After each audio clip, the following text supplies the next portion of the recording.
So first of all, let's talk about the what. So my personal mission is to bring 1 gig a year of healthy lifespan back to humanity by enabling other people to do the work necessary to bring about that change. So I want to support people in whatever their niche is. Now, secondly, I believe there are 3 anchor elements to life. I think there is energy, there is work, and there's love.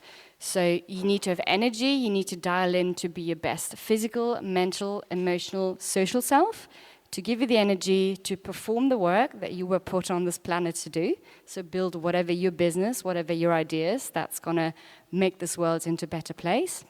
And then secondly, love.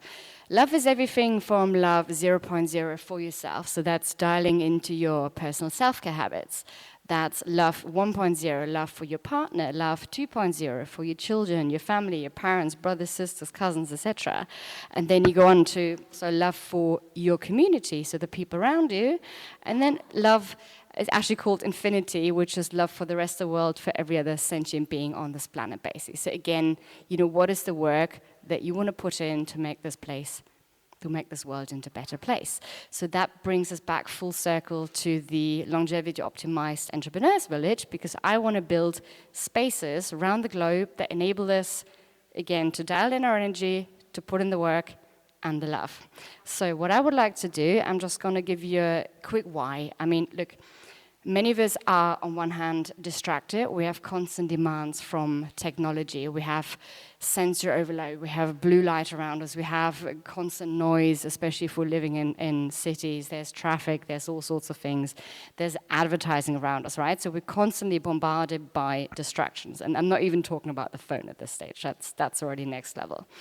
And then secondly, I think many of us are actually isolated. Look, if you're someone who's actually made it here today, chances are you are different. Chances are you've struggled in your life to find your tribe. You've been different at school, at university, whatever it might be, you were just different. And I want to bring people together who are different in a good way, for everyone to bring out their idiosyncratic differences, to really be allowed and be encouraged to be whoever they are. So what I would like to do, I would like to go through each of the sections of the who, the what, the where, the how. I'm going to present the ideas that me and my tribe, actually Victoria is one of them. There's 5 villages of us in Berlin. We're calling the group 23 villages, because someone thought 23 was a good idea. I don't actually remember why. So there's 5 of 23 already, and we basically come together once a quarter and we're gathering ideas. Look, each of us are evangelists in our field. We go out and we speak to people about these ideas. We collect ideas.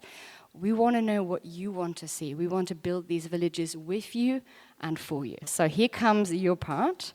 First of all, the who. So target residents are entrepreneurs, innovators, people committed to positive global impact. We want to have some permanent people. We also want to have some semi-permanent people and some seasonal residents. For example, as you've noticed, I'm always cold. So my personal thing is I love 20 to 30 degrees. So in summer, you can find me, for example, in Lapland, which is beautiful. July, August, we get 25 degrees, 22 hours of sunshine, beautiful nature. There's reindeers walking up to me all day. So I get, Christmas in August, which is amazing for me personally. So that is my happy place in summer, right? But that's not summer I want to be in winter. In winter, you can find me in the Canary Islands. You can find me in southern Italy, other places. A lot of you guys either already do that, or people who go to Bali, Thailand, whatever it might be. Mexico, for example. And then you have spring and autumn, which, you might want to spend time with your family, if you're from Europe, for example, or you might just want to go and visit other friends. So again, I want these places to be somewhere where you might spend 2, 3, 4 months a year. You might come for the same 2 to 4 months per year, or you might say, look, my friend is going, let me join them for 6 weeks. Let's have a longevity pop-up city, for example. This is a perfect example. And again, this time it's in Berlin. Berlin is very accessible, but if you go into Roatan, if you go into Montenegro, that's not round the corner for everyone. So we just want to have various different bases for that. Then along with these things, we want to have a group of core residents. So again, our 23 villages who are basically, running this place, founding this place, who are the living soul of this place. But then we also want other people. We want to have fresh blood, fresh ideas. So this could be, again, we could be hosting a longevity pop-up city. We could be hosting collaborations with something like Y Combinator. I don't know how many of you are familiar with how Y Combinator works, but you basically, well done, you basically have, I think it's a 12-week sort of incubator program where basically you apply, you get accepted, and the idea is that you live with this crowd and you have access to the best, most exciting entrepreneurs in the world. And you get to build your business over these 12 weeks. So it's, for Y Combinator, it's sort of a DD part in the sense that they get to know you, they get to help you, they get to figure out if they want to invest in you. But for you as an entrepreneur, you've got focus for one. Like you're there, you have to focus, you have to perform. But at the same time, you get access to so many resources. That's ideas, people, support, money, etc., etc. So basically, we could be having incubator-style programs, and again, the idea is that we can actually vet these startups. And for many of us, especially for the seasoned entrepreneurs, we actually like to give back. And I think the kind of people that we want to attract, especially if they're on their second, third, fourth business, they know how hard it's been, especially, on the first one. You have no idea what you're doing, or you have these grand ideas of, I'm going to build this, and then 6 months in, you think, oh shit, what did I get myself into? So this is very much about giving back. So questions to the crowd on this section: who would you like to see? What's your feedback on these ideas? What sort of additional ideas would you like to see? Do we have a microphone to run around, by the way? Super, then we need someone else to take the notes, though. Who takes the notes now? Who's taking? Okay. Emily. I want to add one thing first. I want to see care in my village, and I know you're cold, so yes, please we will definitely have proper heating. Make sure you're staying warm. Who has something to add to or question? What was the prompt? The question is basically, who do you want to see? How do you envisage us? How do you build the necessary talent density for startups to emerge or shit to get done, right? Or some moonshots to appear? That is a very good question, that we'd like to get answered. No, but that's a question to you. How do you attract the enough of the talent so there is enough people inside the village so some surprising thing happen? Because I assume it's not just 100 people, but it must be more. So there are several different we startups actually at want once. them to be relatively small. For example, I'm an introvert. I'm a very social introvert. When I'm with my tribe, I blossom, but I simply cannot be around people all day. I love you guys, but I need my me time, basically. So actually, one thing, we'll come to that in a minute, is that the idea is to have, has anyone ever been to Center Parks? Been as a kid or taking, one. Okay, so the idea is you have a central core with all the facilities. You've got your shops, your restaurants, your, yoga hall, swimming pool, whatever it might be. So you go there to socialize, to be with other people. And we'll also have, we'll come to that in a minute, but we have the sort of larger and more expensive biohacking device, so PEMFs, cryo chambers, H-bots, that kind of stuff. So again, you can dial into that. Then you have your unit where, you live by yourself or with your partner, with your children. So if I go out my front door, I get to meet my tribe. I get to, discuss my ideas, to get inspiration, to just go and play with my friends, basically, whether, go and play tennis or whatever that might be. But if I go down my back door, we want it to be somewhere that's got nature. We want mountains, we want lakes, we want grass around us. If I go around my back door and I go for my morning walk, I don't see anyone. It's great.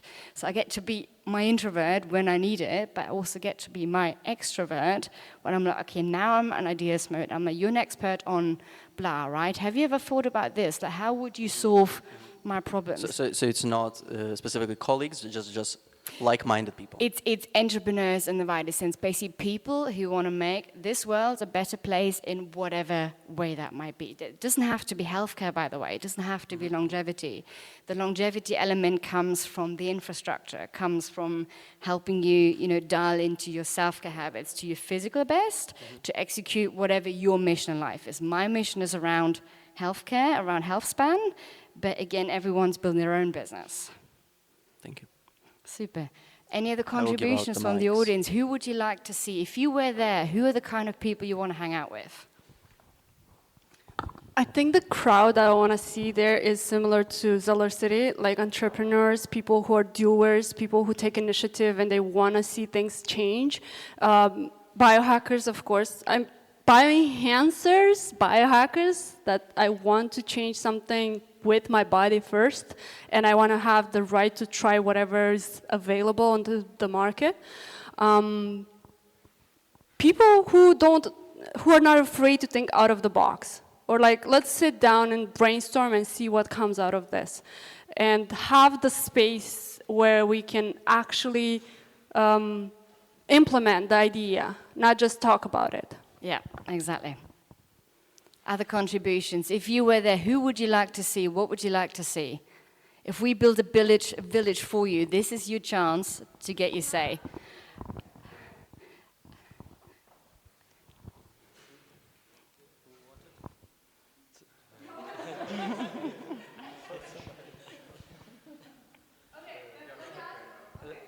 Maybe a gender-balanced place. Yeah. Which I think, especially in the more biohacking community, I mean, here we've actually got a pretty good balance. But when I go to conferences, like the more hardcore, yeah, good point.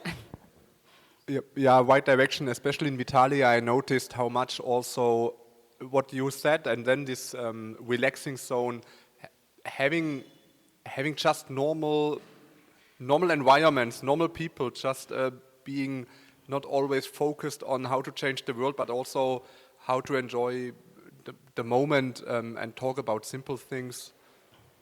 That's a very good point, Ash, and I think especially for the many of us who spend a lot of time at conferences, you're very, very on for like 3-4 days, and you've got the travel time, etc.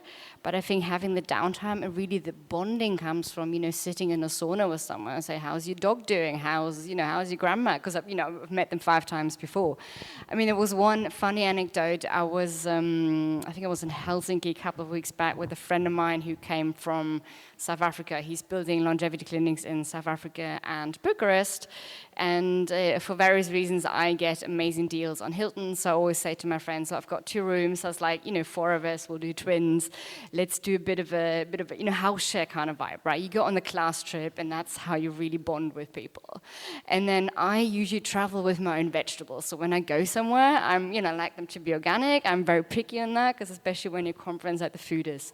I mean, the food at some of the biohacking conferences you would not believe, right? We're talking about longevity and health, all that, and then it's all, burgers. Anyway, so I come with my vegetables, and I basically clear out the fridge in the Hilton. I arrive there, put my vegetables in. He comes an hour later, he opens the fridge to put his vegetables on. He's like, "Damn, it's already full." You're the only other person I know that travels with vegetables.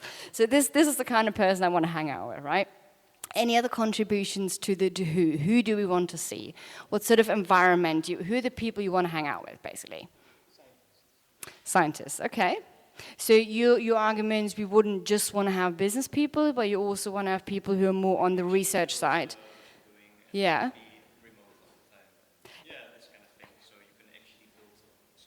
Okay, and sort of a more long-term input before people. Okay, would you actually say we should have, or it would be an idea? Actually, what would be your preference? Would you go and build villages, obviously assuming capacity, etc., by topics? You have all the, tech entrepreneurs, and then you have all the... Okay. So you would have more of a larger, 5 villages spread over whatever be, and then we'll have our... Yeah. But then, so for example, what you could then do is we'll have 5 villages, and we have deep tech, we have longevity, we have, ESG, environmental, whatever else. Yeah. And then we have big village parties, and bring all of the neighbors together and all the rest of it. Okay, I like that idea. This is sort of when you get to more capacity. Yeah. Oh yeah, social conflict is a really interesting bit when you get into that bit. Okay, this is very interesting. Any other ideas before we move on to the next part? Stunned silence. Okay, now there's one more. Yes. Something like artists and philosophers. Artists and philosophers. Okay. That doers are great, but I think sometimes you need sort of intellectual impulses that bring stuff together, and not just tinkering, but also thinking about how it fits in a larger ideology or something like this. Okay, I very much like that actually, and sort of widening the, and I think this is also, we've got one notice on how we're going to design this space, but who's read Deep Work, Cal Newport? Okay, I highly recommend you all do that. I think this is something is one of the top and most necessary books of this century, I believe. So Cal Newport, for example, is talking about the eudaimonia machine. So eudaimonia is all about living your life well. It's basically living your life with meaning. Which is as much about, optimizing yourself in many ways, but also giving, like in the wider sense, right? But he's basically saying there's a eudaimonia machine. There's a very nice blueprint in this book, which talks about you've got a, it sort of kind of looks like this, building like this. So you go in and you have the lobby, and in the lobby you bump into people like, I'm coming, you're leaving, so, how's your research going? Tell me about your latest findings. Also like, how is your dog, how is your granny? Like whatever the topic might be. So you've got the exchange of ideas, but you've also got the, the human bonding basically. Exactly, in continuity, because then you go further in. So this is a very sort of loose part. Then you come in and you've got the water coolers, right? The best ideas you always have by talking to people at the water coolers, or whatever we're going to have, a green tea cooler, something like that. And then you go further into, I think the next bit is a library space. So the library space is where you do your research. I mean, obviously these days it's all online. You don't really get to look at the books anymore, but it's sort of a semi-quiet space, and you have some phone booths which are sort of off on the sides.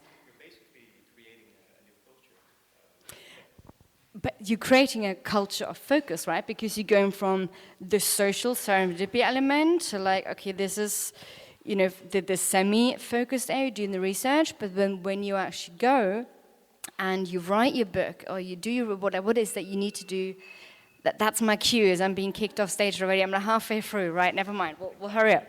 We'll hurry up, okay.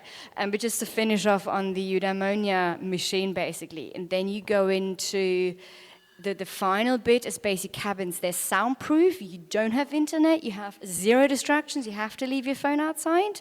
You get, on your computer, you turn off all the notifications, etc. So you're literally sitting there. You've got 0 distractions, especially for the ADHD people. That's something. Exactly, and that's when your deep work really happens. But you need all of these stages, right? You need the human connection for the human element, but also for the serendipity element.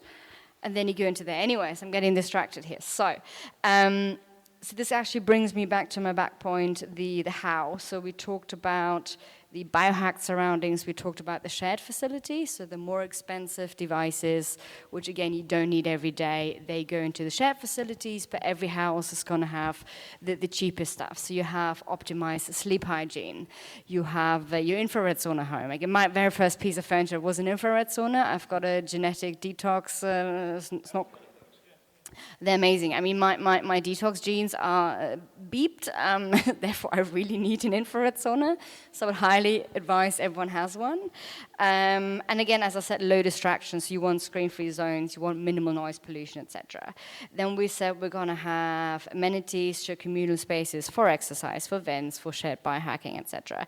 Actually, one thing that I find really important, because when I talked about a distraction, there's so many daily overheads, like doing the food shopping, the cooking, the cleaning, like all that stuff that needs to happen. Someone needs to do the laundry. But if you're building the next, whatever it's going to be, exactly. So it's basically one thing I would love to have. As I said, I travel my own vegetables. I'm very picky on what I'm eating. And one idea, for example, is to have, okay, central catering sounds really unsexy, but what I mean with that is we have private chefs, and they know your nutritional profile. They know what you should and shouldn't be eating genetically. They know what your exercise plan is. When do you need more protein? When do you need that? Your latest blood test came back with you deficient and whatever. If you're woman actually, they're literally, they want to do cycle syncing in terms of when do you need more carbs, when do you need less carbs. So, exactly. So basically reducing the overheads, the time overhead that you have in your day for you to be able to focus, again, on your work and on your love. Exactly. I mean, I hate cooking, so no. We're also going to have what's called dream groups. So we're going to have regular sessions of 5 to 10 people, 5 to 10 peers. and one person each session gets put center stage. So like, this is my dream. So right now, for example, my meta dream is to build this village. And then we'll have 5 to 10 people who are going to say, okay, have you thought about this? Like, you're missing this bit, etc., etc. So we're going to have...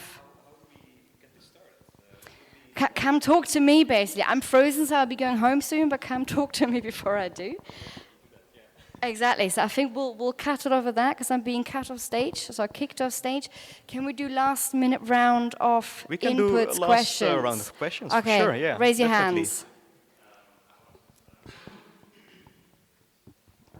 Maybe also a psychologist or an expert for like focused on like high achievers or really want to, And basically the coaches. I mean, we want to have coaches in a sense of physical performance, but also coaches in a sense of dialing in your psychology, as you said. And I mean, there's so many different types of, I think therapies is not the right word, but if you go from NLP to hypnotherapy to all sorts of stuff, I mean, I've had so much fun trying these. Some work better than others, and it's really like, there's so many patterns that are, you know, at some point blocking you, and if you can remove this obstacle, if you can also, again, dial in your physical, your mental, your emotional, your social, just be the best person you can be. How much can you give back to the world? What impact can you have? Anyone Mental else? health is really important, to Mental be health, yourself and like your fullest self. Maybe one more question? Don't be shy. Don't be shy, yeah.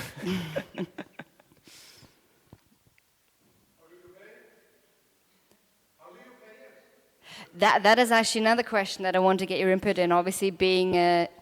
Yeah, so where does the funding come from? That is actually one thing I'd like to put to the audience, because there's various different models, but I'd like to have your input, especially the ones who've got more experience with blockchain, with DAOs, etc. So if anyone's got ideas... DAO or network state model, it would be perfect, I guess, yeah. The technology is already there, we just have to implement it, really, yeah. So, question to the room. I think the Liberland person is very interesting. Who is the best person for me to figure out how we do that? Hands up if you believe you're the person, or if you know who I need to speak to. Who's got experience with fundraising, DAO, blockchain, etc.? Okay, Lawrence, that was the obvious one. I can't miss that one. And it's sitting in the first row as well. Super. Any other questions? No. Okay, stunned silence. Well, I look forward to having you all visit us at our first village, which is going to happen the next 2 to 10 years. That's the sort of plan we're looking at the moment. Thank you very much for listening.